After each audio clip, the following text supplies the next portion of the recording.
Բարգավաճ Հայաստան կուսակցության քարոզչական թիմն աջափնյակում էր։ Քաղաքացիների հետ շփմանը անբարենպաստ եղանակը չէր խանգարում։ Փողոցներից, շքամուտքներից ու պատուհաններից մարդիկ ծափերով եւ ժպիտներով ողջունում էին թեկնածուներին, իսկ բակերում անմիջական զրույցներ ու քննարկումներ էին։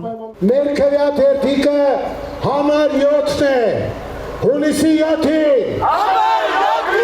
Հունիսի 7-ին։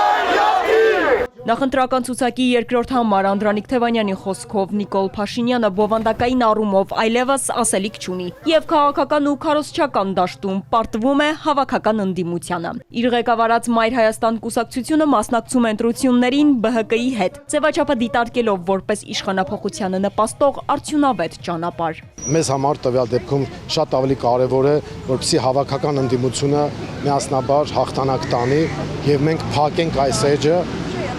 եւ բացենք նոր զարգացման հնարավորություններ, այլապես Հայաստանի Հանրապետությունը կարող է արժանանալ Արցախի ճակատագրին։ Սա մեզ համար յուրօրինակ անկախության հանրաքվե է։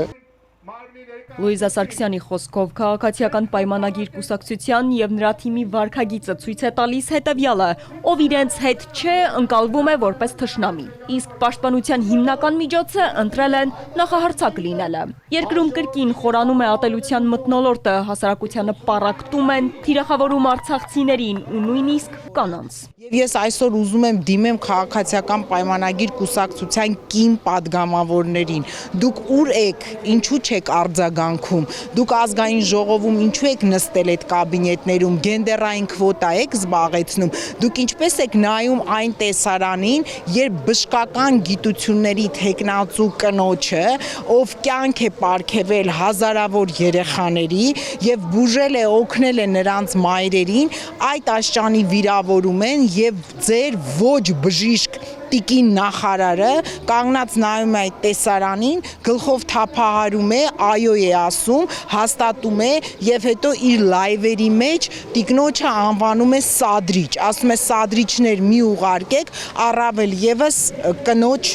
կերպարով։ Սա անընդունելի է։ Սարգսյանն նաև ՄԻՊ-ի գրասենյակի եւ հասարակական կազմակերպությունների ուշադրությունն է հրավիրում երկուշաբթի Փաշինյանի քարոզարշավի ընթացքում տեղի ունեցածի վրա։ Իսկ Արման Աբովյանը կարծում է, որ սա շարունակություն է ունենալու։ Մի օր թիրախում արցախցիներն են, վաղը կարող են լինել գյումրեցիները կամ վանաձորցիները։ Երբ որ ինքը ընդդիմության ղեկավարներին, կամ հենց Հանձինս Գագիկ Ծառուկյանին փորձում է թիրախավորել, եկեք իրան հիշեցնենք հենց հիմա, որ Ծառուկյանը 15 թվականին 15, 16, 17 բազմաթիվ անգամ, հարյուրավոր անգամներ Հայաստանի Հանրապետության դրոշը բարձրացրել է օլիմպիական խաղերի կամ միջազգային սպորտային խաղերի ժամանակ, ասեմ ավելին անգամ հենց Բաքվում Հայաստանի դրոշներ բարձրացվել ու թուրքը ստիպված ոտնկայս Հայաստանի հիմներ լսում։